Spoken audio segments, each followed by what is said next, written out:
ലോകസ്ഥാപനം മുൻപെന്നെയും കണ്ടല്ലോ, ലോകസ്ഥാപനം മുൻപെന്നെയും കണ്ടല്ലോ. ലോകത്തിൽ വന്നു തൻ ജീവനെ തന്നല്ലോ, ലോകത്തിൽ വന്നു തൻ ജീവനെ തന്നല്ലോ. എത്രയോ ശ്രേഷ്ഠമാം സ്വർഗീയ വിളിയാൽ, എത്രയോ ശ്രേഷ്ഠമാം സ്വർഗീയ വിളിയാൽ എന്നെയും യോഗ്യനായി എണ്ണിയ സ്നേഹമേ, എന്നെയും യോഗ്യനായി എണ്ണിയ സ്നേഹമേ. യേശുവിൻ സ്നേഹത്താൽ എന്നുള്ളം പൊങ്ങുന്നേ, യേശുവിൻ സ്നേഹത്താൽ എന്നുള്ളം പൊങ്ങുന്നേ. തൻ സ്നേഹമാധുര്യം ചിന്താജിതമത്രേ, തൻ സ്നേഹമാധുര്യം ചിന്താജിതമത്രേ. എത്രയാഴമേ യേശുവിൻ സ്നേഹമേ, എത്രയാഴമേ യേശുവിൻ സ്നേഹമേ. ആയതിൻ ധ്യാനമിൽ ജീവിത ഭാഗ്യമേ, ആയതിൻ ധ്യാനമിൽ ജീവിത ഭാഗ്യമേ. യേശുവിൻ സ്നേഹത്താൽ എന്നുള്ളം പൊങ്ങുന്നേ, യേശുവിൻ സ്നേഹത്താൽ എന്നുള്ളം പൊങ്ങുന്നേ. തൻ സ്നേഹമാധുര്യം ചിന്താജിതമത്രേ, തൻ സ്നേഹമാധുര്യം ചിന്താജിതമത്രേ. Praise the lord. കർത്താവിന്റെ വിലയേറിയ നാമം വാഴ്ത്തപ്പെടുമാറാകട്ടെ. നമ്മുടെ ഉപവാസ പ്രാർത്ഥനയുടെ അവസാന ദിനത്തിൽ ദൈവസന്നിധിയോട് ചേർന്ന് ദൈവത്തെ മഹത്വപ്പെടുത്തുവാൻ ദൈവം നൽകുന്ന നല്ല അവസരത്തിനായിട്ട് സ്തോത്രം ചെയ്യുന്നു. ദൈവം നമ്മെ നടത്തുകയും പരിപാലിക്കുകയും ചെയ്യുന്നല്ലോ. ദൈവകൃപയ്ക്കായിട്ട് സ്തോത്രം ചെയ്യുന്നു. അല്പസമയം നമ്മൾ ചിന്തിച്ചതായ ചിന്തകളിലേക്ക് നമ്മുടെ ശ്രദ്ധയെ തിരിച്ച് ദൈവപാദപീഠത്തിലായിരിക്കാൻ ഇടയാകട്ടെ. എബ്രായ ലേഖനം 9-ാം അധ്യായത്തിന്റെ 27 മുതൽ 28 വരെയുള്ള തിരുവചന ഭാഗത്താണ് നമ്മൾ നിൽക്കുന്നത്. ഒരിക്കൽ മരിക്കുകയും പിന്നെ ന്യായവിധിയും ദൈവം മനുഷ്യർക്ക് നിയമിച്ചിരിക്കുകയാണ്. അപ്പോൾ ദൈവം നിയമിച്ചതായ ആ ന്യായവിധിയിൽ നിന്ന് രക്ഷ പ്രാപിപ്പാൻ എങ്ങനെ കഴിയും എന്ന് നമ്മൾ ചിന്തിച്ച് സ്നാനത്തിന്റെ അടുക്കൽ വരെ നമ്മൾ എത്തി. സ്തോത്രം. സ്നാനപ്പെടേണ്ട അനുഭവങ്ങൾ എങ്ങനെയെന്ന് നമ്മൾ ചിന്തിക്കുമ്പോൾ അതിന് വേദപുസ്തകം നൽകിയതായ ചിന്തകൾ നമ്മൾ അല്പാൽപമായി, ഒത്തിരി ഡീപ്പായിട്ട് നമ്മൾ ചിന്തിച്ചിട്ടില്ല, അല്പാൽപമായി നമ്മൾ ചിന്തിപ്പാനിടയായി. സ്നാനപ്പെടേണ്ടത് ഒരു ദൈവദാസന്റെ കൈക്കീഴിൽ വെള്ളത്തിൽ ഇറങ്ങി പിതാവിൻ്റെയും പുത്രന്റെയും പരിശുദ്ധ ആത്മാവിൻ്റെയും നാമത്തിലാണ്. സ്നാനപ്പെട്ടതായ ഒരു വ്യക്തിയിൽ ഉണ്ടാകുന്നതായ അനുഭവങ്ങളാണ് നമ്മൾ ഇപ്പോൾ ചിന്തിച്ച് യാത്ര ചെയ്യുന്നത്. സ്തോത്രം. അതിന് നമ്മൾ വായിച്ച വാക്യം റോമാലേഖനം 6-ാം അധ്യായത്തിന്റെ 2 മുതൽ 5 വരെയുള്ള തിരുവചന ഭാഗങ്ങളാണ്. പാപസമ്മതമായി മരിച്ചവരായ നാം ഇനി അതിൽ ജീവിക്കുന്നത് എങ്ങനെ? അല്ല, യേശു ക്രിസ്തുവിനോട് ചേരുവാൻ സ്നാനമേറ്റവരായ നാം എല്ലാവരും അവന്റെ മരണത്തിൽ പങ്കാളികളായി തീർന്നിരിക്കുന്നു. ആ തിരുവചന ഭാഗത്ത് നിന്ന് നമ്മൾ ചിന്തിച്ചപ്പോൾ ചേരുക എന്ന വാക്യത്തോടുള്ള ബന്ധത്തിൽ ഗലാത്യ ലേഖനം 3-ന്റെ 27-ാം വാക്യം നമ്മൾ വായിപ്പാനിടയായി. ക്രിസ്തുവിനോട് ചേരുവാൻ സ്നാനമേറ്റിരിക്കുന്ന നിങ്ങൾ എല്ലാവരും ക്രിസ്തുവിനെ ധരിച്ചിരിക്കുന്നു. അപ്പോൾ ക്രിസ്തുവിനെ ധരിച്ചു എങ്കിൽ ക്രിസ്തുവിന്റെ സ്വഭാവം നമ്മിൽ ഉണ്ടാകേണ്ടത് അനിവാര്യമാണ്. അത് ഉണ്ടായേ പറ്റുകയുള്ളൂ. സ്തോത്രം.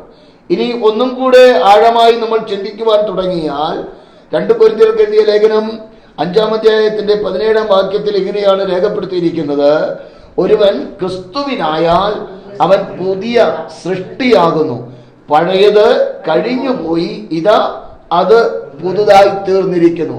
അപ്പോൾ സ്നാനപ്പെട്ടതായ ഒരു വ്യക്തി ഒന്ന് ക്രിസ്തുവിനെ ധരിച്ചിരിക്കുകയാണ്. ക്രിസ്തുവിനെ ധരിച്ചതായ വ്യക്തി, കൊരിന്ത്യ ലേഖനം പറയുന്നു, ക്രിസ്തുവിലാണെന്ന് പറയുന്നു. ക്രിസ്തുവിലായി കഴിഞ്ഞാൽ പഴയത് കഴിഞ്ഞു പോകും, പുതുക്കം പ്രാപിക്കും എന്ന് പറയുന്നു. അപ്പോൾ മരിച്ചു കിടന്നതായ ആത്മാവിനെ ദൈവത്തിങ്കിലേക്ക് അടുത്തു വരുമ്പോൾ ആത്മാവിന്റെ ഉദ്ധാരണം നടക്കുകയാണ്. അർത്ഥാൽ വീണ്ടും ജനനം നടക്കുകയാണ്. സ്തോത്രം. വീണ്ടും ജനനം ഈ ശരീരത്തിനല്ല നടക്കുന്നത്. ശരീരത്തിന് ഇപ്പൊ പൂർത്തീകരണം ഉണ്ടായിട്ടില്ല. ആത്മാവിന് വീണ്ടും ജനനം നടന്നു, ദൈവിക ബന്ധത്തിലേക്ക് അടുപ്പിച്ചു. ദൈവത്തോട് അടുത്തു ചെല്ലുവാൻ കഴിയത്തക്ക നിലവാരത്തിൽ ആത്മാവിനെ എന്ത് ചെയ്തു? മരിച്ചു കിടന്ന അവസ്ഥയിൽ നിന്ന് എന്ത് ചെയ്തു? ഉയർപ്പിച്ചു. ഉയർപ്പിക്കുവാൻ കർത്താവായ യേശു ക്രിസ്തു ക്രൂശിൽ ചൊരിഞ്ഞ രക്തത്താലാണ് അതിനെന്ത് ചെയ്തത്? വീണ്ടെടുപ്പ്, ആത്മാവിന്റെ വീണ്ടെടുപ്പ് നടന്നത്. ആത്മാവിന്റെ വീണ്ടെടുപ്പ് നടന്ന ഒരു വ്യക്തി ക്രിസ്തുവിലാണ്, ക്രിസ്തുവിനെ ധരിച്ചിരിക്കുകയാണ്. സ്തോത്രം. അപ്പോൾ സമൂലമായ ഒരു മാറ്റം സ്വഭാവത്തിന് വന്നേ പറ്റൂ. സ്വഭാവത്തിന് മാറ്റം വരാതെ പഴയ മനുഷ്യനുമായി നടക്കുന്ന ഒരു വ്യക്തിയും ആരിലായിട്ടില്ല? ക്രിസ്തുവിനായിട്ടില്ല, ക്രിസ്തുവിനെ ധരിച്ചിട്ടില്ല. അത് ഇനി പാസ്റ്റർ ആണെങ്കിലും ആ വകുപ്പ് തന്നെയാ. സ്തോത്രം. ദൈവമായുള്ള ഒരു ബന്ധം ഭാഗികമായിട്ടുള്ള പ്രകടനമല്ല, സമൂലമായ ഒരു മാറ്റമാണ്. സ്തോത്രം. ആമേൻ.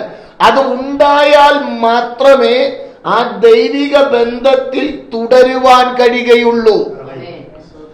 ആ ബന്ധത്തിൽ തുടർന്നാൽ മാത്രമേ നിത്യമായ ന്യായവിധിയിൽ നിന്ന് ഉദ്ധാരണം പ്രാപിപ്പാൻ കഴിയുകയുള്ളൂ. നീ രക്ഷിക്കപ്പെട്ടു സത്യം, സ്നാനപ്പെട്ടു സത്യം, ഏതോ ഭാഷ പറയുന്നു സത്യം, പക്ഷേ നിന്റെ സ്വഭാവത്തിന് മാറ്റം വന്നിട്ടില്ല എങ്കിൽ നിന്നിലുള്ള ആത്മാവ് ഏതെന്ന് ചിന്തിക്കണം. ഞാൻ പറയുന്നു മനസ്സിലാകുന്നുണ്ടോ? സ്തോത്രം. എന്നെ കേൾക്കുന്ന കേൾവിക്കാരോട് ദൈവാത്മാവി വിളിച്ചു പറയുകയാ, യഥാർത്ഥമായി ഒരു ക്രിസ്ത്യാനി ആരാണ്? ക്രിസ്തുവിനെ അനുഗമിക്കുന്നവനാണ്. ക്രിസ്തുവിനെ അനുഗമിക്കാത്ത ഒരു വ്യക്തിയും ക്രിസ്ത്യാനി അല്ലവേ അല്ല.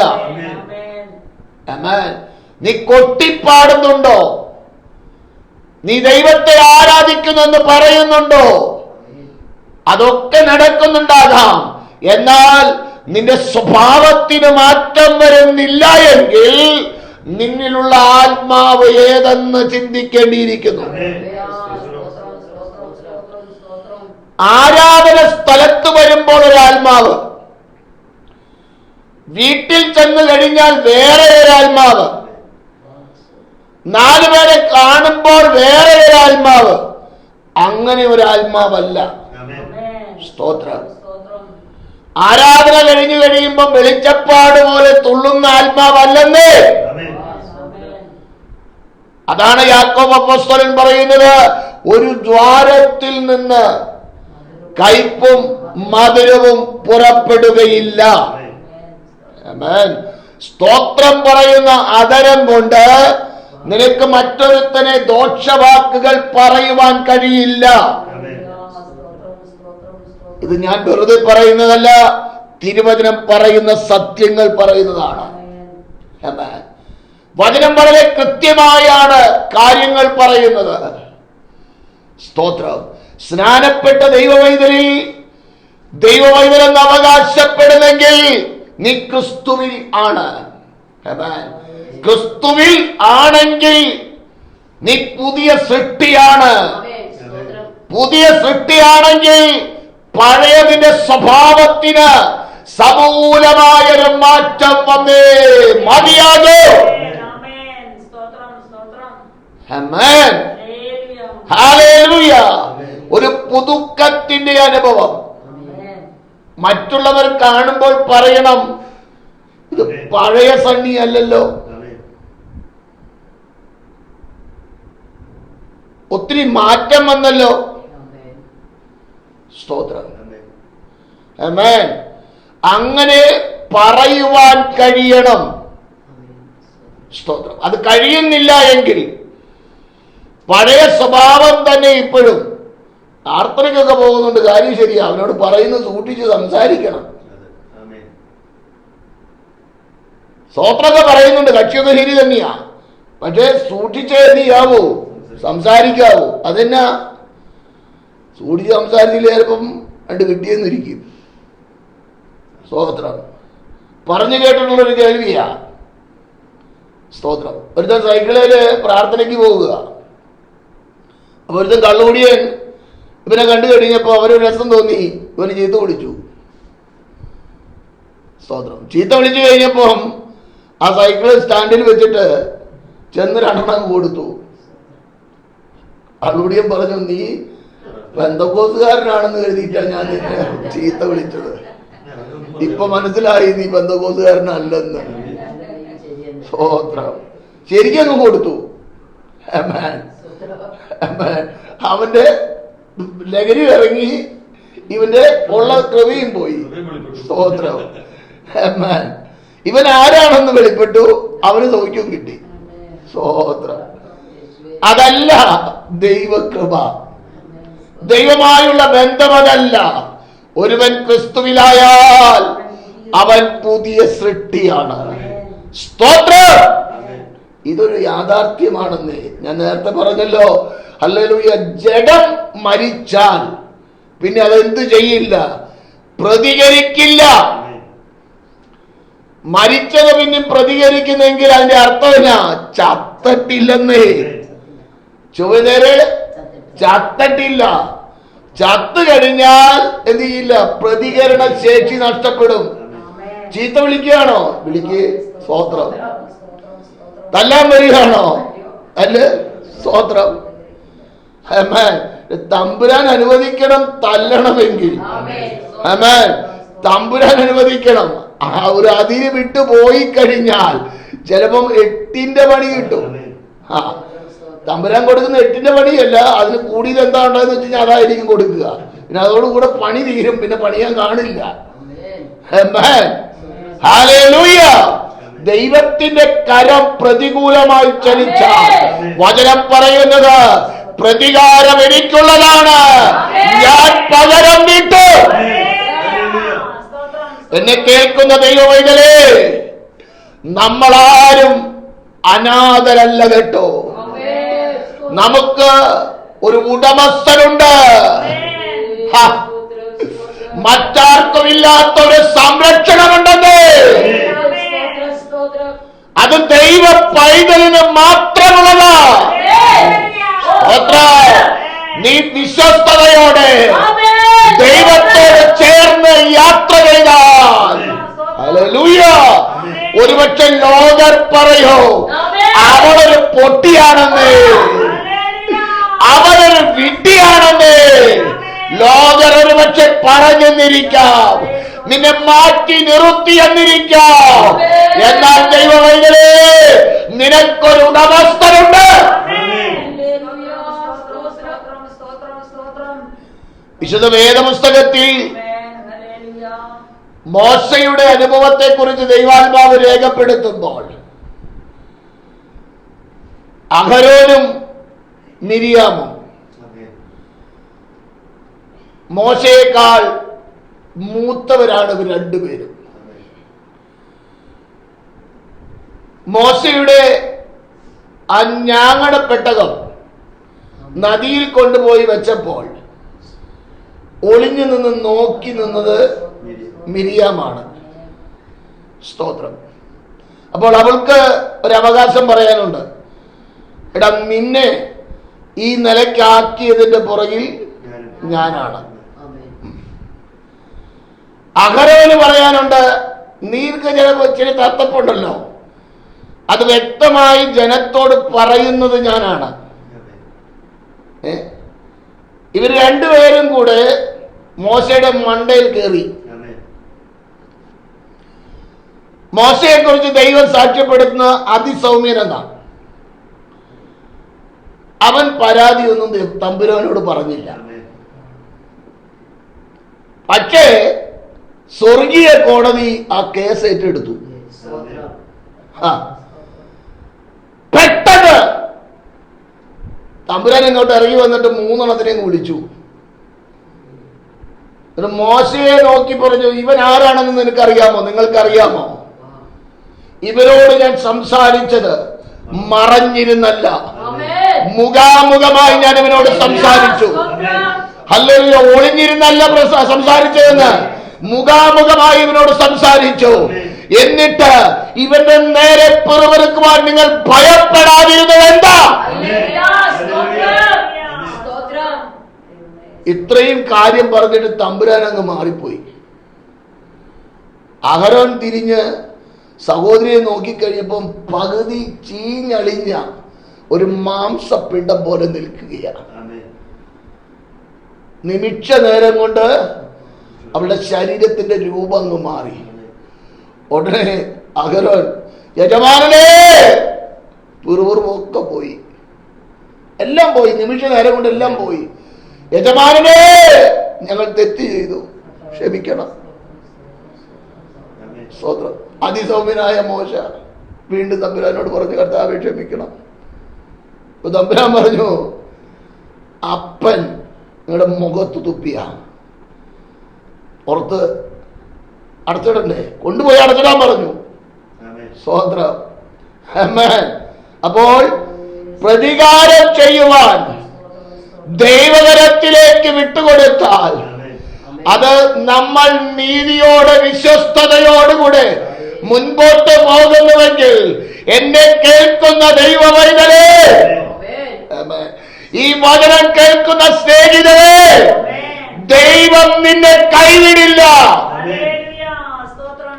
ലോകരത് പക്ഷെ നിന്നെ മാറ്റി നിർത്തും, ബന്ധുക്കളത് പക്ഷെ മാറ്റി നിർത്തും ഈ ദൈവത്തെ യഥാർത്ഥമായി അറിയുമ്പോൾ. എന്നാൽ ഹല്ലേലൂയ, ചേർത്ത് നിർത്തുന്ന, ചേർത്തടയ്ക്കുന്ന ഒരു ദൈവ സാന്നിധ്യം ഒരു വ്യക്തിക്ക് വേണ്ടി, ഒരു ദൈവവൈതലിന് വേണ്ടി എല്ലായ്പ്പോഴും ഉണ്ടെന്ന് ഇന്ന് പകൽ മറക്കരുത്. വിശ്വസ്തയോടെ നീ യാത്ര ചെയ്താൽ മതി. വിശ്വസ്തയോടെ മുൻപോട്ട് കാഴ്ചവിടെ വെച്ചാൽ മതി. അതുകൊണ്ടാണ് വചനം പറയുന്നത്, ദൈവം അനുകൂലകനെങ്കിൽ പ്രതികൂലം ആർ? മനുഷ്യനോട് എന്തു ചെയ്യും എന്ന് ധൈര്യത്തോടെ പറയാം. ആമേൻ. മനുഷ്യർക്ക് എന്ത് ചെയ്യാൻ കഴിയില്ല, ഒരു ദൈവവൈതലെ ഒന്നും ചെയ്യാൻ കഴിയില്ല. കാരണം നമ്മൾ ദൈവകരങ്ങളിൽ സുരക്ഷിതരാണ്, സുരക്ഷിതരാണ്. ഹല്ലേലൂയ. നിനക്ക് വേണ്ടി പ്രവർത്തിക്കുന്ന ഒരു സ്വർഗീയ പിതാവിന്റെ കരമുണ്ടെന്ന്. ഹല്ലേലൂയ. ആമേൻ.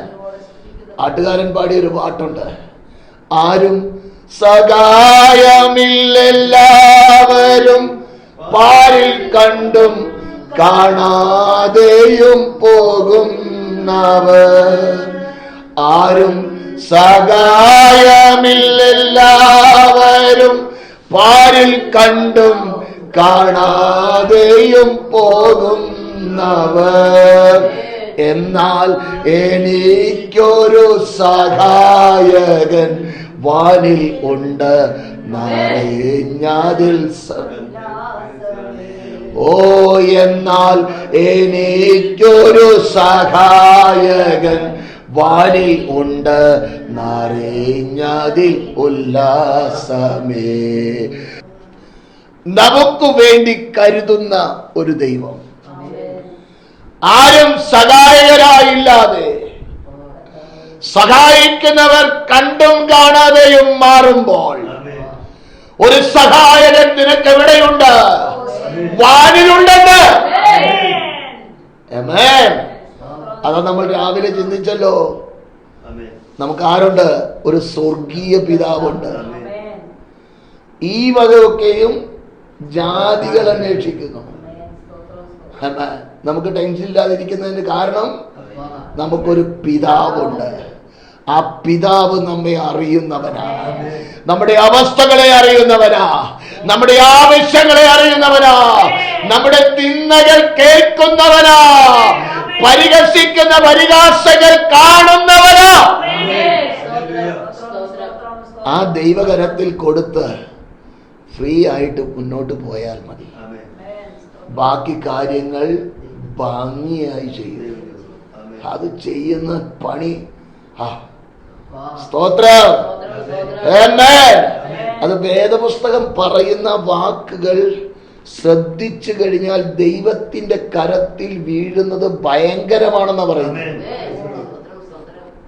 ദൈവകരത്തിൽ വീഴുന്നത് ഭയങ്കരമാണെന്ന്.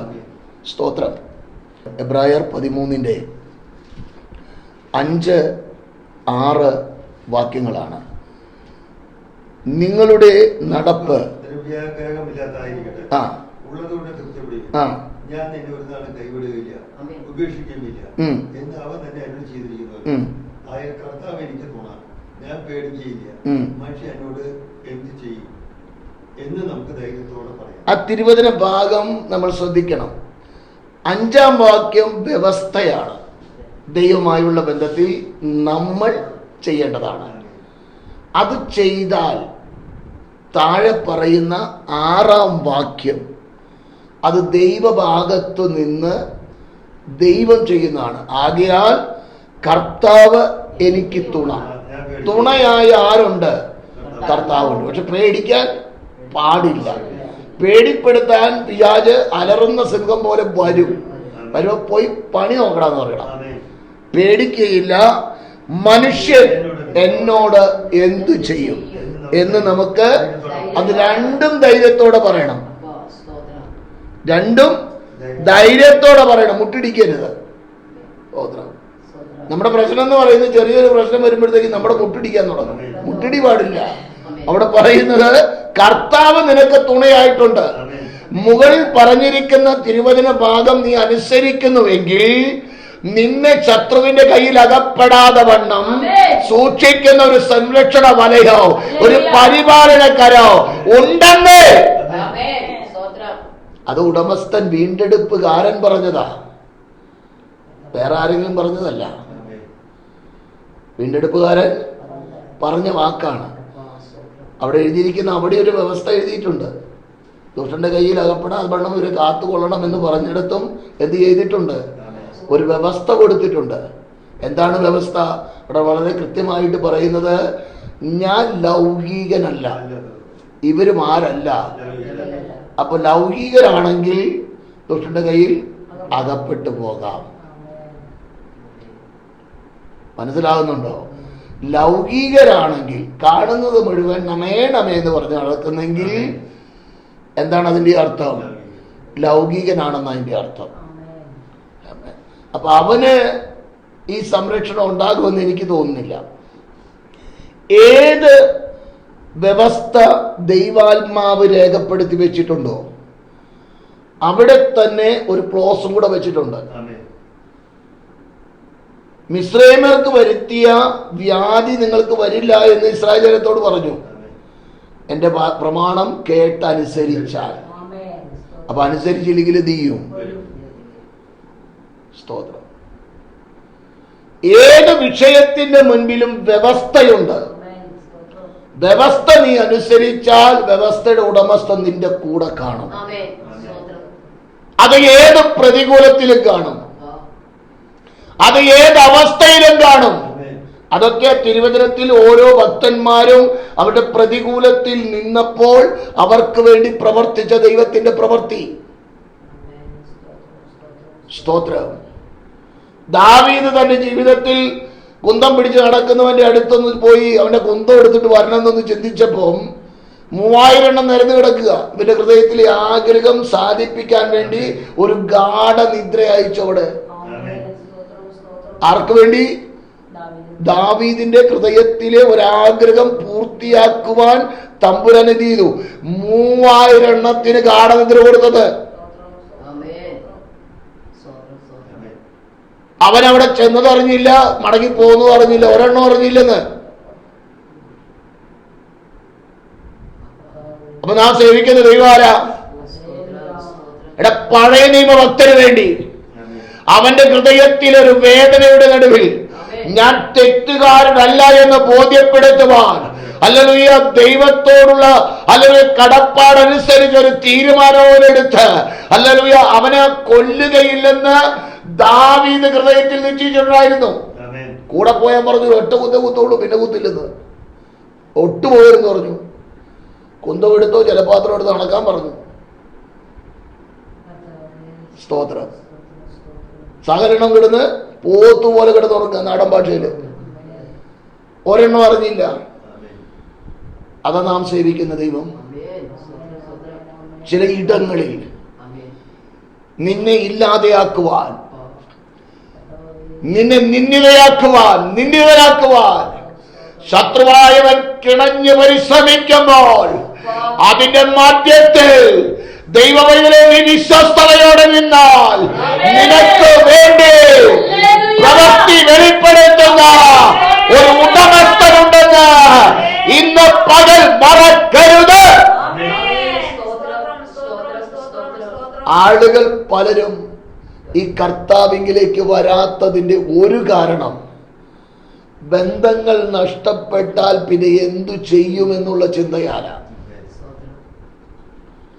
പരസഹായമില്ലാതെ ജീവിക്കാൻ കഴിയില്ലല്ലോ എന്നുള്ള ചിന്ത ഭരിക്കുന്നത് കൊണ്ടാണ് ഒരു പരിധിവരെ എന്ത് ചെയ്യാത്തത്. ഈ സത്യം ആണെന്നറിഞ്ഞിട്ടും ഈ സത്യത്തിന്റെ പുറകെ വരാത്തതിന്റെ ഒരു കാരണം പല നിലകളിലുണ്ട്. അതിൽ ഒരു കാരണം ഇതാണ്. സ്തോത്രം.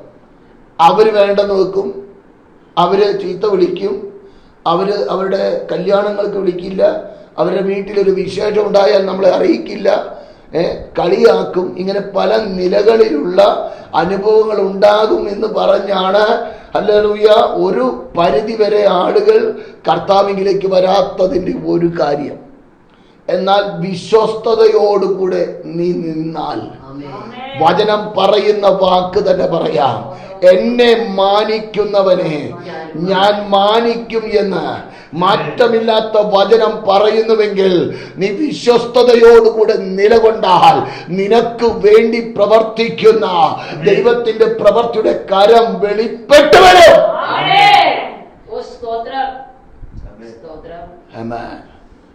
ഹല്ലേലൂയ. ദൈവം നിനക്ക് വേണ്ടി ഒരുക്കിയ വഴികൾ അത് ദൈവഭാഗത്തേക്ക് വന്നാലും ലഭിക്കും, വന്നില്ലെങ്കിലും അത് ലഭിക്കും ഒരു പരിധി വരെ.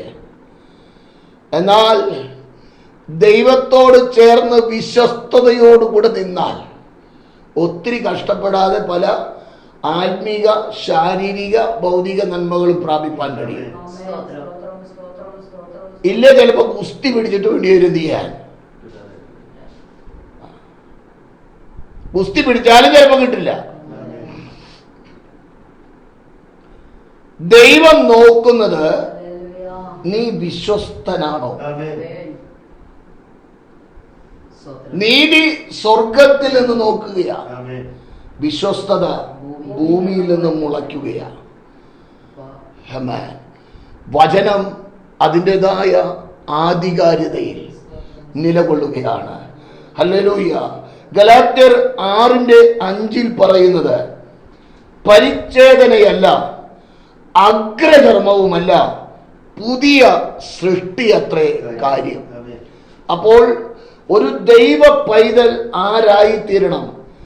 പരിച്ഛേദന ഉണ്ടെന്ന് പറഞ്ഞ് ഞാൻ പരിച്ഛേദനയേറ്റവനാ, കാര്യമില്ല. സ്തോത്രം. യഥാർത്ഥമായ ആന്തരികമായ ഒരു പുതുക്കത്തിന്റെ അനുഭവം നിന്നിൽ വരുന്നില്ല എങ്കിൽ, അതുകൊണ്ടാണ് മനം തിരിഞ്ഞ് ഹല്ലേലൂയ പുതുക്കം പ്രാപിക്കണമെന്ന് അപ്പോസ്തലൻ ആത്മനിയോഗത്താൽ രേഖപ്പെടുത്തി വെക്കുന്നത്. സ്തോത്രം. ഹല്ലേലൂയ. ആ മനം തിരിയാതെ, പഴയ സ്വഭാവത്തിന് മാറ്റം വരാതെ, ദൈവകരത്തിൽ ഏൽപ്പിച്ചു കൊടുക്കാതെ ദൈവം നമ്മളെ കരങ്ങളിൽ എടുക്കില്ല. സ്തോത്രം. ഹല്ലേലൂയ. കൊലോസ്യർ 3:10 പറയുന്നത്, തന്റെ സൃഷ്ടിച്ചവന്റെ പ്രതിമ പ്രകാരം പരിജ്ഞാനത്തിനായി പുതുക്കം പ്രാപിക്കുന്ന പുതിയ മനുഷ്യനെ ധരിച്ചിരിക്കുന്നുവല്ലോ. അപ്പോൾ ഒരു ദൈവ പൈതൽ സ്നാനമേറ്റ വ്യക്തികളിൽ ഉണ്ടാകുന്ന മാറ്റത്തെ കുറിച്ചാണ് ഇത് പറയുന്നത്. സ്നാനപ്പെട്ട് കഴിയുമ്പോൾ ആ വ്യക്തിയിൽ ദൈവം ചെയ്യുന്ന പ്രവർത്തികളെ കുറിച്ച് ദൈവാത്മാവ് രേഖപ്പെടുത്തി വെച്ചിരിക്കുന്നതായി വായിക്കുന്നത്. തന്നെ സൃഷ്ടിച്ചവൻ ആരാ? നമ്മളെ സൃഷ്ടിച്ചത്. വീണ്ടും ജനനം നൽകിയതാരാ? ഹല്ലേലൂയ, ദൈവമാണ് നൽകിയത്. അപ്പോൾ ആ നൽകിയവന്റെ പ്രതിമ പ്രകാരം ആരാണ് നൽകിയത്? കർത്താവായ യേശു ക്രിസ്തുവാ. യേശു ക്രിസ്തു എന്താണ് ചെയ്തത്? സ്നാനത്തെ കുറിച്ച് നമ്മൾ പറയുമ്പോൾ എന്താണ് അവിടെ പറയുന്നത്? ക്രിസ്തുവിനോട് ചേരുവാനാണ് സ്നാനമേറ്റത്. അപ്പോൾ ക്രിസ്തുവിനോട് ചേരുവാൻ സ്നാനമേറ്റിരിക്കുന്നുവെങ്കിൽ അവന്റെ മരണത്തിൽ നമ്മൾ പങ്കാളികളായി തീർന്നു. അപ്പോൾ പങ്കാളികളായി തീർന്നാൽ ഹല്ലേലൂയ, സമൂലമായ ഒരു മാറ്റം നമ്മിൽ ഉണ്ടായേ മതിയാകൂ. സ്തോത്രം, ഹല്ലേലൂയ.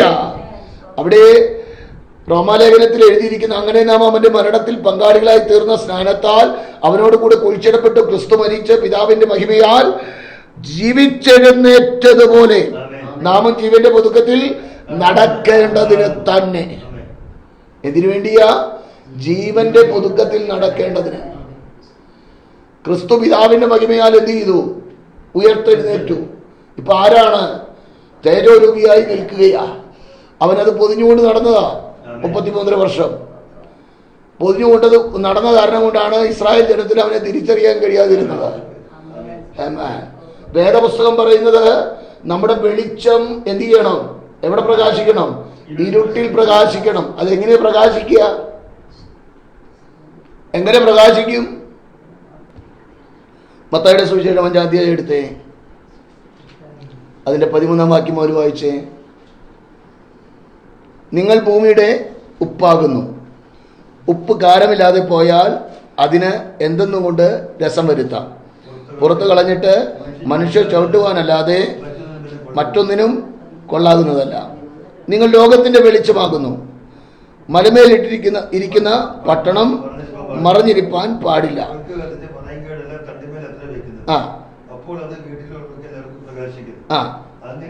16-ാം വാക്യം. അങ്ങനെ തന്നെ. എങ്ങനെ? മുകളിൽ പറഞ്ഞ വ്യവസ്ഥ പ്രകാരം അങ്ങനെ തന്നെ. നിങ്ങളുടെ നല്ല പ്രവർത്തികളെ കണ്ട്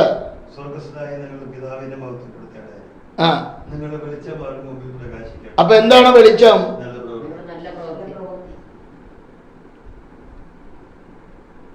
ഞാൻ ലോകത്തിന്റെ വെളിച്ചമാണ് എന്ന് കർത്താവ് പറഞ്ഞു. ഒരു ദൈവവൈദ്യൻ ആരാണ്? വെളിച്ചത്തിന്റെ ഉടമയാണ്. വെളിച്ചം ഉണ്ടെന്നുള്ളത് എങ്ങനെ അറിയുന്നേ? കൊട വെച്ചെടുത്ത് വടിവെക്കാതെ നടക്കുമ്പോ അത് ചെയ്യാൻ കഴിയുന്നില്ലെങ്കിലോ? നല്ല പ്രവർത്തികൾ എന്ന് പറയുമ്പോൾ ക്രിസ്തു കാണിച്ചു തന്ന മാതൃകയുണ്ട്, അപ്പോസ്തലന്മാർ കാണിച്ചു തന്ന മാതൃകയുണ്ട്. ഇത് എല്ലാം കൂടെ കണക്ട് ചെയ്ത് ഹല്ലേലൂയ. അപ്പൊ നീതി പ്രവർത്തി ചെയ്തതായ കൊർന്നല്യോസ് അവൻ ആരായിരുന്നു? നീതിമാനായിരുന്നു, ധർമ്മം കൊടുക്കുന്നവനായിരുന്നു. ഒരുത്തൻ വീട്ടിൽ കയറി വരുമ്പം നാശം പിടിച്ചത് കയറി വന്നു എന്ന് ഹൃദയത്തിനകത്ത് പറഞ്ഞാൽ മതി. അതരം കൊണ്ട് പറയണ്ട, ഹൃദയത്തിൽ പറഞ്ഞാൽ മതി. അത് ദൈവത്തിന്റെ പ്രവൃത്തിയല്ല. ഹല്ലേലൂയ. എന്നെ കേൾക്കുന്ന ദൈവവൈതലേ, സമൂലമായൊരു മാറ്റത്തിന് ഉടമയാകണമെന്ന് ആരാഗ്രഹിക്കുന്നു? ദൈവം ആഗ്രഹിക്കുന്നു. അപ്പോൾ ഒരുവൻ ക്രിസ്തുവിലായാൽ അവൻ പുതിയ സൃഷ്ടിയാണെന്ന് പറയുമ്പോൾ അഗ്രചർമ്മമല്ല, പരിച്ഛേദനയുമല്ല, പുതിയ സൃഷ്ടിയത്രേ കാര്യമെന്ന് പറയുമ്പോൾ ഹല്ലേലൂയ, തന്നെ സൃഷ്ടിച്ചവന്റെ പ്രതിമ പ്രകാരം പരിജ്ഞാനത്തിനായി പുതുക്കം പ്രാപിക്കുന്ന പുതിയ മനുഷ്യനെ ധരിച്ചിരിക്കുന്നു എന്ന് പറയുമ്പോൾ അങ്ങനെ തന്നെ മനുഷ്യർ നിങ്ങളുടെ നല്ല പ്രവർത്തികളെ കണ്ട് സ്വർഗസ്ഥനായ നിങ്ങളുടെ പിതാവിനെ മഹത്വപ്പെടുത്തേണ്ടതിന് നിങ്ങളുടെ വെളിച്ചം അവരുടെ മുൻപിൽ പ്രകാശിക്കട്ടെ.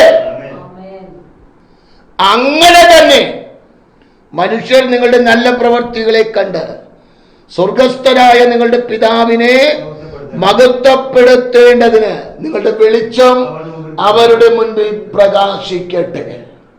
അവസരം കിട്ടുമ്പോൾ എന്ത് ചെയ്യണം? നന്മ ചെയ്യാൻ കഴിയുമെങ്കിൽ ചെയ്യണം. സ്തോത്രം. അത് ദൈവം ആഗ്രഹിക്കുന്ന ഒന്നാണ്. തത്തുല്യരായ ആളുകൾക്ക് നന്മ ചെയ്യുന്നതുകൊണ്ടൊന്നും പ്രയോജനമൊന്നുമില്ല. ഒരു സാധുവിനെ ഏതെങ്കിലും നിലയിൽ ഒന്ന് ഹെൽപ്പ് ചെയ്യാൻ കഴിയുമെങ്കിൽ ചെയ്യണം. അതൊരു ദൈവ പൈതലിൽ നിന്ന് ആരാഗ്രഹിക്കുന്നു? സ്തോത്രം. അത് ദൈവിക വ്യവസ്ഥയാണ്. അതുകൊണ്ടാണ് അപ്പോസ്തലന്മാര് പറയുന്ന ഒരു പ്രത്യേക പദമുണ്ട്, ദരിദ്രരെ നിങ്ങൾ ഓർക്കണം. കർത്താവ് യൂദയുടെ കയ്യിൽ പണസഞ്ചി കൊടുത്തത് ദരിദ്രന്മാർക്ക് എന്തെങ്കിലുമൊക്കെ കൊടുക്കാൻ വേണ്ടിയാ. അവൻ അതിലിടുന്നതും അവനെടുത്തുകൊണ്ടിരുന്നത് വേറെ കാര്യം. ദരിദ്രരെ ഓർക്കണം. ഒരു സാധു നമ്മളായിരിക്കുന്ന ഇടത്തുണ്ടെങ്കിൽ, നമ്മൾ സുഭിക്ഷമായി ഭക്ഷണം കഴിക്കുന്നു, എന്നാൽ മറ്റൊരു വ്യക്തി ഭക്ഷണം കഴിക്കുവാൻ കഷ്ടപ്പെടുന്നുവെങ്കിൽ പ്രാപ്തിക്കനുസരിച്ച് ആ വ്യക്തിയെ സഹായിക്കണം. 4 പേര് കാണുകയല്ല, ആരും അറിയാതെ എന്ത് ചെയ്യണം? അത് ചെയ്യണം. അത് ദൈവം ഒരു ദൈവ പൈതലിൽ നിന്ന് ആഗ്രഹിക്കുന്ന ഒരു കാര്യമാണ്. ആദിമകാലങ്ങളിൽ ഇതുണ്ടായിരുന്നു. നമ്മൾ നേരത്തെ പറഞ്ഞല്ലോ, അത് ലോകത്തിലും ഉണ്ടായിരുന്നു, ദൈവമക്കളിലും ഉണ്ടായിരുന്നു. ഇന്ന് ലോകത്തിലും ഇല്ല, ദൈവമക്കളിലും ഇല്ല. അന്ന് ലോകർ ചെയ്തിരുന്നു, ദൈവമക്കളും ചെയ്തിരുന്നു. ഇന്ന് ലോകരും ചെയ്യുന്നില്ല, ദൈവമക്കളും ചെയ്യുന്നില്ല. അങ്ങനെയല്ല. ഒരു വിശപ്പുള്ളവനെ കണ്ടാൽ അവന് ആ വിശപ്പടക്കുവാൻ കഴിയുന്ന നിലയിൽ നമ്മൾ സഹായിക്കണം. ഒരു വസ്ത്രമില്ലാത്തവനെ കണ്ടാൽ ഒരു ജോഡി വസ്ത്രം വാങ്ങിക്കൊടുക്കാൻ കഴിയുമെങ്കിൽ എന്ത് ചെയ്യണം? ചെയ്യണം. അത് ദൈവം ആഗ്രഹിക്കുന്ന ഒന്നാണ്. സ്തോത്രം. ഹല്ലേലൂയ. മുൻപോട്ട് പോകാം. എഫെസ്യ ലേഖനം 4-ാം അധ്യായത്തിന്റെ 23-24 തിരുവചന ഭാഗത്ത്, നിങ്ങളുടെ ഉള്ളിലെ ആത്മാവ് സംബന്ധമായി പുതുക്കം പ്രാപിച്ച് സത്യത്തിന്റെ ഫലമായ നീതിയിലും വിശുദ്ധിയിലും ദൈവാനുരൂപമായി സൃഷ്ടിക്കപ്പെട്ട പുതു മനുഷ്യനെ ധരിച്ചുകൊള്ളുവിൻ. എന്തു ചെയ്യണം? ഉള്ളിലെ ആത്മാവ് സംബന്ധമായി പുതുക്കം പ്രാപിച്ചു. ആത്മാവിനെ തമ്പുരാൻ എന്ത് ചെയ്തു? പുതുക്കി പണിതു. പുതുക്കി പണിതു കഴിഞ്ഞപ്പോൾ അവിടെ എഴുതിയിരിക്കുന്ന ആ പുതിയ ദൈവാനുരൂപമായി സൃഷ്ടിക്കപ്പെട്ട, അപ്പൊ ആത്മാവിനെ ഇപ്പൊ എന്തു ചെയ്തു? അത് മരിച്ചു കിടക്കുകയായിരുന്നു. ആ മരിച്ചു കിടന്ന അവസ്ഥയിൽ നിന്ന് ദൈവമായി ബന്ധം പുലർത്തുവാൻ തക്കതായ നിലവാരത്തിൽ ആത്മാവിനെ ദൈവം പുതുക്കി പണിതു. ഹല്ലേലൂയ. പുതുക്കി പണിതപ്പോൾ ദൈവവചനം പറയുന്നു, അത് സത്യത്തിന്റെ ഫലമായ നീതിയുള്ളതാണ്, വിശുദ്ധിയുള്ളതാണ്. ഒന്ന്, നീതിയുള്ളതാണ്. 2, അത് വിശുദ്ധിയുള്ളതാണ്. ഏത്? ആ സൃഷ്ടിച്ച ആത്മാവ് ഇപ്പോൾ അതിന് തത്തുല്യമായ നിലവാരത്തിലാണ്. എങ്ങനെയാ? ദൈവാനുരൂപമായി സൃഷ്ടിക്കപ്പെട്ട ആ തിരുവചന ഭാഗം നിങ്ങൾ ശ്രദ്ധിക്കണം. അപ്പോൾ ഉള്ളിലെ ആത്മാവ് മരിച്ചു കിടന്നതായ അവസ്ഥയിൽ നിന്ന് ദൈവം എന്ത് ചെയ്തു? ആദം പാപം ചെയ്തപ്പോൾ സംഭവിച്ചത് ജഡമല്ല മരിച്ചത്, ആത്മാവാണ് മരിച്ചത്. ആ ആത്മാവിനെയാണ് ദൈവം എന്ത് ചെയ്തത്? ഇന്ന് വീണ്ടും ജനനം നൽകിയത്. അതാണ് യഥാർത്ഥമായ വീണ്ടും ജനനം. ആത്മാവിനെ എന്ത് ചെയ്തു? പുതുക്കിപ്പണിതു. ആദം പാപം ചെയ്തപ്പോൾ ദൈവിക ബന്ധത്തിൽ നിന്ന് എന്ത് ചെയ്തു? അകന്നുപോയി. എങ്ങനെ അകന്നു? അവൻ തേജസ്സിന്റെ വസ്ത്രം ധരിച്ചിരുന്നു. ആര്? ആദം. ആ തേജസ്സിന്റെ വസ്ത്രം നഷ്ടപ്പെട്ടു, നഗ്നരായി തീർന്നു. സ്തോത്രം. എന്ന് പറഞ്ഞാൽ ദൈവ സാന്നിധ്യം അവരിൽ നിന്നും മാറിപ്പോയി. ഇപ്പോൾ വെറും ജഡമായി തീർന്നു. ആത്മാവ് മരിച്ചു. ആത്മമരണം സംഭവിച്ചു. ആത്മമരണം സംഭവിച്ച മനുഷ്യരാണ് ഇന്ന് ലോകത്തിലുള്ള സകല പാപികളും. സത്യദൈവത്തെ അറിയാത്ത എല്ലാ വ്യക്തികളും ആത്മമരണം സംഭവിച്ചവരാണ്. ആ ആത്മമരണത്തിന് വീണ്ടും പുതുക്കം നൽകുവാൻ, അല്ലെങ്കിൽ വീണ്ടും ജനനം നൽകുവാൻ കാൽവരി ക്രൂശിൽ കർത്താവായ യേശു ക്രിസ്തുവിനെ ദൈവം നിർത്തിയിരിക്കുകയാണ്. ആ ക്രിസ്തുവിന്റെ അടുക്കലേക്ക് ഞാൻ പാപിയാണെന്ന് സമ്മതിച്ച് ഒരു പാപി അടുത്തു ചെല്ലുമ്പോൾ അന്ന് വരെയുള്ള സകല പാപങ്ങളും കഴുകി ശുദ്ധീകരിച്ച് അവന്റെ ആത്മാവിനെ പുതുക്കി പണിയുകയാണ്. ആത്മാവിനെ പുതുക്കി പണിയുമ്പോൾ വീണ്ടും ദൈവിക ബന്ധത്തിലേക്ക്, ദൈവിക സാന്നിധ്യത്തിലേക്ക്, ദൈവത്തിന്റെ ശബ്ദം കേൾക്കുവാൻ, ആത്മാവിന്റെ സാന്നിധ്യം അനുഭവിക്കുവാൻ തക്കതായ നിലവാരത്തിൽ ആ ബന്ധം സ്ഥാപിക്കപ്പെടുകയാണ്. സ്തോത്രം. ആ ബന്ധം സ്ഥാപിക്കപ്പെട്ട് കഴിഞ്ഞപ്പോൾ ഇപ്പോൾ അപ്പാ എന്ന് വിളിച്ചാൽ എന്താ മോനെ എന്നുള്ളൊരു ശബ്ദം കേൾക്കും. ആമേൻ. അതുകൊണ്ടാണ് ആത്മാർത്ഥമായി സ്നാനപ്പെടുന്ന വ്യക്തികളിൽ ഒരു സന്തോഷവും ഒരു സമാധാനവും ഉണ്ടാകുന്നത്. കർത്താവ് പറഞ്ഞു, ഞാൻ എന്റെ സമാധാനം നിങ്ങൾക്ക് തരികയാണ്, അത് ലോകം തരുന്നത് പോലെയല്ല. അതൊരുവന്റെ നഷ്ടപ്പെട്ടു കഴിഞ്ഞാൽ വീണ്ടും ആത്മാവ് മരിച്ചു എന്നർത്ഥം. സ്തോത്രം. ആ ബന്ധം തുടർന്നു കൊണ്ടുപോയാൽ ദൈവശബ്ദം കേൾക്കുന്ന ഒരു വ്യക്തിയായി മാറും. പറയുന്നതിന്റെ കാര്യം പിടികിട്ടുന്നുണ്ടോ? ഇത് ഒത്തിരി ആഴമുള്ള ഒരു വിഷയമാണ്. ഈ വിഷയത്തിൽ നിന്ന് കഴിഞ്ഞാൽ വേണമെങ്കിൽ ദിവസങ്ങൾ വേണമെങ്കിൽ പ്രസംഗിക്കാൻ. സ്തോത്രം. ഹല്ലേലൂയ. അതാണ് വളരെ കൃത്യതയോടുകൂടെ നിങ്ങളുടെ ഉള്ളിലെ ആത്മാവ് സംബന്ധമായി പുതുക്കം പ്രാപിച്ചു. ആ ആത്മാവിനെ പുതുക്കി എന്റെ കർത്താവ് പണിതു. അത് എന്താണ്? സത്യത്തിന്റെ ഫലമായ, സത്യമാരാണ്? ക്രിസ്തുവാണ്. ഹല്ലേലൂയ. നീതിയുള്ള, വിശുദ്ധിയുള്ള, ദൈവാനുരൂപമായി സൃഷ്ടിക്കപ്പെട്ട പുതിയ മനുഷ്യനെ നീ ധരിക്കണം. ആമേൻ. എത്ര കാര്യമാണ് ഇവിടെ പറഞ്ഞിരിക്കുന്നത്. ഗലാത്യ ലേഖനം പറയുന്നു, ക്രിസ്തുവിനെ ധരിച്ചിരിക്കുന്നു സ്നാനമേറ്റപ്പോൾ. ഹല്ലേലൂയ. തുടർന്ന് കൊരിന്ത്യ ലേഖനത്തിൽ പറയുന്നു, പുതുതായി തീർന്നിരിക്കുന്നു ക്രിസ്തുവിലായവൻ. ഗലാത്യ ലേഖനം വീണ്ടും പറയുന്നു, അഗ്രചർമ്മമല്ല, പരിച്ഛേദനയല്ല, പുതിയ സൃഷ്ടി അത്രേ കാര്യം. കൊലോസ്യ ലേഖനം പറയുന്നു, സൃഷ്ടിച്ചവന്റെ പ്രതിമ പ്രകാരം പരിജ്ഞാനത്തിനായി പുതുക്കം പ്രാപിക്കുന്ന പുതിയ മനുഷ്യനെ, പുതിയ മനുഷ്യനെ ധരിച്ചിരിക്കുന്നുവല്ലോ. പഴയ മനുഷ്യൻ ചത്തുകിടന്നായിരുന്നു, അതിനെ എന്ത് ചെയ്തു? അവിടുന്ന് എഴുന്നേൽപ്പിച്ചു, അതിനെ പുതുക്കി പണിതു. സ്തോത്രം. അപ്പോൾ ഒരു പുതിയ മനുഷ്യനെ തമ്പുരാൻ എന്ത് ചെയ്തു? നമ്മുടെ ഉള്ളിലാക്കി. സണ്ണി വർഗീസ് പാപിയായിരുന്നപ്പോൾ പാപത്തിന് അടിമയായി ജീവിച്ചു. എന്നാൽ കർത്താവിലേക്ക് മാനസാന്തരപ്പെടേണ്ടതുപോലെ മാനസാന്തരപ്പെട്ട് കർത്താവിന്റെ അടുക്കലേക്ക് വന്നപ്പോൾ സണ്ണി വർഗീസിനെ യേശു ക്രിസ്തുവിന്റെ രക്തത്താൽ കഴുകി ശുദ്ധീകരിച്ചു. പിന്നെ അഥവാ ഏതെങ്കിലും കുരുത്തക്കേട് കാണിച്ചാൽ കർത്താവിനോട് പറയണം, കർത്താവേ ഞാൻ തെറ്റ് ചെയ്തു പോയി, വല്ലതും വന്നു പോയിട്ടുണ്ടെങ്കിൽ എന്നല്ല, ഇന്ന തെറ്റ് ഞാൻ ചെയ്തു പോയി, എന്നോട് ക്ഷമിക്കണം, എന്നെ വീണ്ടും രക്തത്താൽ കഴുകി ശുദ്ധീകരിക്കണം എന്ന് പറഞ്ഞ് ഏൽപ്പിച്ചു കൊടുക്കണം.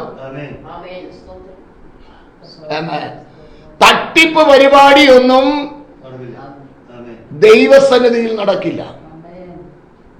അത് വ്യക്തമാക്കുന്ന തിരുവചന ഭാഗമാണ് 1 യോഹന്നാന്റെ ലേഖനം 1-ാം അധ്യായത്തിന്റെ 9-ാം വാക്യം. നാം നമ്മുടെ പാപങ്ങളെ ഏറ്റുപറയുന്നുവെങ്കിൽ എന്തെങ്കിലും വന്നു പോയിട്ടുണ്ടെങ്കിൽ എന്നോട് ക്ഷമിക്കണം. ഇന്നത്തെ പെന്തക്കോസ്തുകാർ പറയുന്ന വാക്കാണ്. എന്തെങ്കിലും വന്നു പോയിട്ടുണ്ടെങ്കിൽ അത് തമ്പുരാൻ അംഗീകരിക്കുമെന്ന് എനിക്കറിയില്ല. പക്ഷെ വേദപുസ്തകം പറയുന്നത് വളരെ കൃത്യതയോടുകൂടെ ദൈവാത്മാവ് രേഖപ്പെടുത്തി വെച്ചിരിക്കുകയാണ്.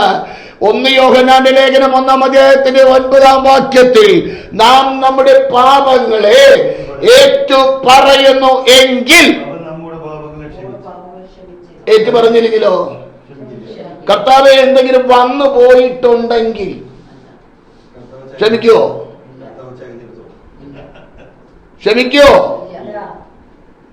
ഇന്നത്തെ പെന്തക്കോസ്തുകാർ ചെയ്യുന്ന പണിയാത്. മടങ്ങി വരേണ്ടതുപോലെ മടങ്ങി വന്നാൽ ശരീരത്തിൽ അനുഭവിക്കുന്ന ഒരുപാട് രോഗങ്ങൾക്ക് സൗഖ്യം കിട്ടും. ആമേൻ, ഹല്ലേലൂയ. തട്ടിപ്പ് നടത്തുന്ന കുറെ എണ്ണം ഈ പെന്തക്കോസ്ത് കോളത്തിൽ കയറിയിട്ടുണ്ട്. സഭ വിശുദ്ധമായിരുന്നു, അത്ഭുതങ്ങളും അടയാളങ്ങളും നടന്നിരുന്നു. ഇന്നത് നടക്കാത്തതിന്റെ കാരണം കയ്യിലിപ്പ് ശരിയാകാത്തത് കൊണ്ടാണ്. അപ്പോൾ ഒരു ചോദ്യം വരും, വ്യവസ്ഥ പ്രകാരം നടക്കാത്തവരുടെ അടുക്കൽ പോയിട്ട് സൗഖ്യം നടക്കുന്നുണ്ടല്ലോ. സ്തോത്രം. നിർമ്മല ഹൃദയത്തോടെ ദൈവമേ എന്നെ സഹായിക്കണം എന്ന് പറഞ്ഞാൽ തമ്പുരാൻ എന്ത് ചെയ്യും? സഹായിക്കും.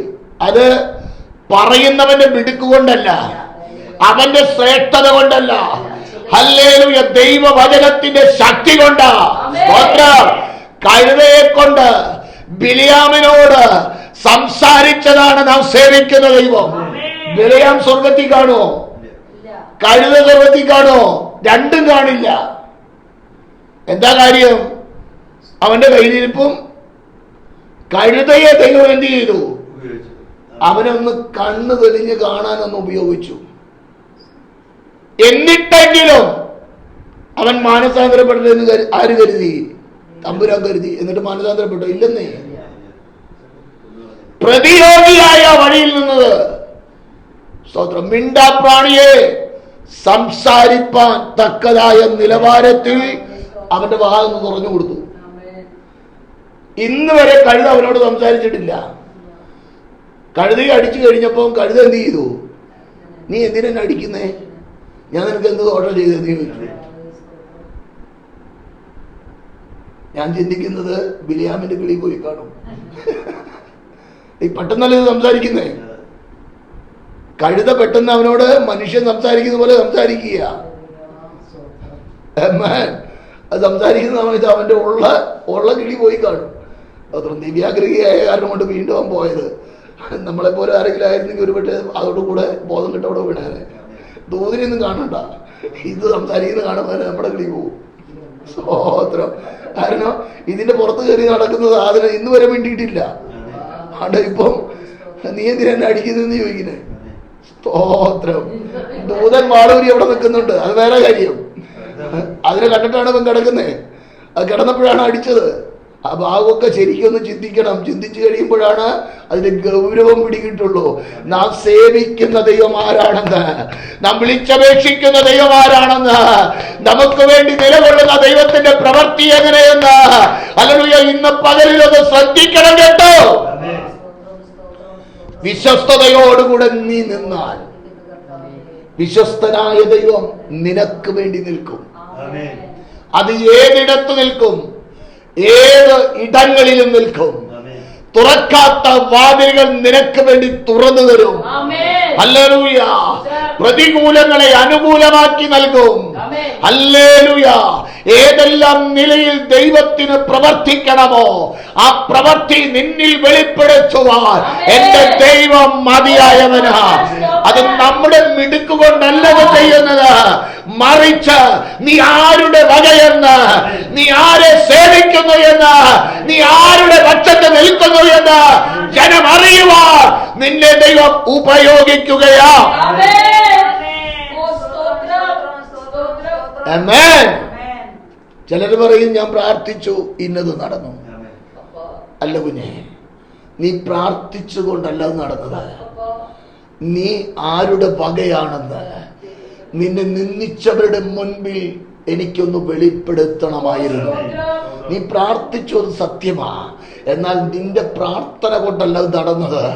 എന്നെ മാനിക്കുന്നവനെ ഞാൻ മാനിക്കും എന്നുള്ള വചനോ, ആ വചനത്തിന്റെ നിവർത്തി നിന്നിലൂടെ വെളിപ്പെടുത്തിയപ്പോൾ അന്ന് വരെ നിന്നെ നിന്ദിച്ചവർ, അന്ന് വരെ നിന്നെ പരിഹസിച്ചവർ, ഇവളിലൊരു ദൈവമുണ്ട്, ഇവൾക്ക് വേണ്ടി പ്രവർത്തിക്കുന്ന ഒരു ദൈവമുണ്ട്, ഇവന് വേണ്ടി പ്രവർത്തിക്കുന്ന ഒരു ദൈവമുണ്ട് എന്നറിയത്തക്കവണ്ണോ ദൈവത്തിന്റെ പ്രവൃത്തിയെ വെളിപ്പെടുത്തുന്നതാ. അതുകൊണ്ട് വെളിച്ചമുള്ളവരായി വിശുദ്ധിയോടെ ജീവിപ്പാൻ വിളിക്കപ്പെട്ട ദൈവമൈതലേ, നീ സ്നാനമേറ്റെങ്കിൽ ഈ പറഞ്ഞ അനുഭവങ്ങൾ നിന്നിൽ ഉണ്ടാകേണ്ടത് അനിവാര്യമാണ്. അതുണ്ടാകുന്നില്ല എങ്കിൽ നീ ഏതാത്മാവിനും ഉടമയെന്ന് ഒരു സ്വയപരിശോധന നടത്തുവാൻ ദൈവാത്മാവിൽ ഇന്ന് പകലിൽ വിളിച്ചു പറയുകയാ. ഇതുവരെയും ഈ അനുഭവത്തിന് ഉടമയാകാത്ത കേൾവിക്കാർ ഉണ്ടെങ്കിൽ ദൈവാത്മാവിൽ വിളിച്ചു പറയുകയാ, അടുത്തു വരിക ദൈവത്തിന്റെ അടുക്കലേക്ക്, ദൈവവചനം അനുസരിക്കുക, സ്നാനമേറ്റ് ഈ പുതിയ മനുഷ്യനെ ധരിക്കുവാൻ ദൈവാത്മാവിൽ ആഹ്വാനം ചെയ്യുകയാണ്. ഈ വചനങ്ങൾ നമ്മുടെ ജീവിതത്തിൽ അനുഗ്രഹമായി മാറട്ടെ. തീർന്നില്ല, മുൻപോട്ട് തുടർന്നും യാത്ര ചെയ്യുവാൻ കർത്താവിൽ ശരണപ്പെടുകയാണ്. ഞാൻ എന്റെ വാക്കുകൾ ഇപ്പോൾ ഇവിടെ നിർത്തുകയാണ്. കരുണയുള്ള പിതാവേ, നല്ല സമയത്തിനായി സ്തോത്രം. അങ്ങയുടെ മക്കളാകുന്ന ഞങ്ങൾക്ക് അപ്പച്ചന്റെ അടുക്കലേക്ക് അടുത്തു വരുവാൻ അവിടുന്ന് നൽകിയ കൃപയ്ക്കായി സ്തോത്രം. മാറ്റമില്ലാത്ത തിരുവചനത്തിന്റെ ആഴങ്ങളെ അല്പമായി ചിന്തിക്കുവാൻ കർത്താവ് ഞങ്ങളെ സഹായിച്ചല്ലോ. അല്പമായി ചിന്തിച്ചപ്പോൾ തന്നെ അതിന്റെ ആഴം ഒത്തിരി വലുതാണല്ലപ്പാ. കർത്താവേ, ഈ വചനങ്ങൾ അനുസരിക്കുവാൻ വേണ്ടതായ ദൈവകൃപ അധികമായി ഞങ്ങളിൽ പകരണോ, കേൾവിക്കാരിൽ പകരണോ. ചില വ്യക്തികൾ മാനസാന്തരപ്പെടട്ടെ, ചില വ്യക്തികൾ കർത്താവിന്റെ അടുക്കലേക്ക് ഓടി അണയുവാൻ ഇടയാകട്ടെ. കർത്താവേ, നിത്യമായ നാശത്തിൽ ആരും പോകുവാൻ ഇടയാകരുത്. അന്യായവിധിയിൽ അകപ്പെടുവാൻ ഇടയാകാതെ കാൽവരി ക്രൂശിന്റെ വഴിയിലേക്ക് കയറി നിന്ന് ക്രിസ്തുവിനോട് കൂടെ യാത്ര ചെയ്യുവാൻ അവിടുന്ന് കൃപ നൽകണം. കേൾവിക്കാരെ അനുഗ്രഹിക്കും, ദൈവസാന്നിധ്യം കൊണ്ട് മറയ്ക്കും. തുടർന്നും ഈ വചനത്തിൽ ചിന്തിച്ച് യാത്ര ചെയ്യുവാൻ കൃപ നൽകണം. ദൈവപ്രവൃത്തി വെളിപ്പെടും മഹത്വം കർത്താവിന് ക്രിസ്തുവേശുവിൻ നാമത്തിൽ തന്നെ. ആമേൻ, ആമേൻ, ആമേൻ.